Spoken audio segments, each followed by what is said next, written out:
क्या आपने कभी सोचा है कि हमारे देश का नाम भारत क्यों पड़ा? आखिर इंडिया और भारत में क्या फर्क है और ये नाम आया कहाँ से?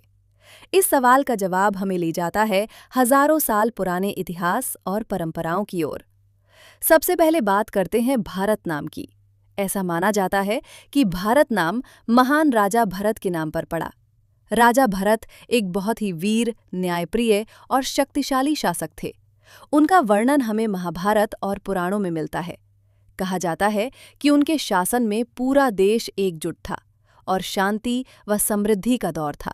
उनकी महानता के कारण इस भूमि को भारतवर्ष कहा जाने लगा, जिसका मतलब है भरत का देश।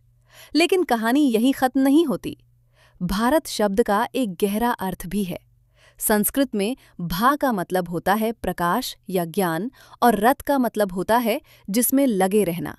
यानी भारत का अर्थ हुआ वो स्थान या देश जो ज्ञान और सत्य की खोज में हमेशा लगा रहता है। अब बात करते हैं इंडिया नाम की।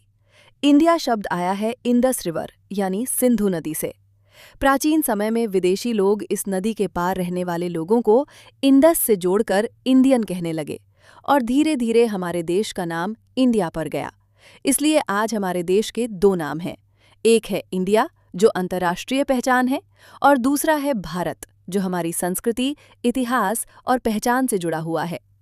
इसी बात को हमारे संविधान में भी साफ तौर पर लिखा गया है, इंडिया दैट इज भारत।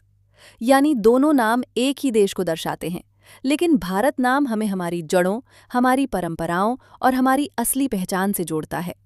तो अगली बार जब आप भारत नाम सुने तो याद रखिए, ये सिर्फ एक नाम नहीं बल्कि हजारों साल की विरासत, ज्ञान और गौरव की कहानी है।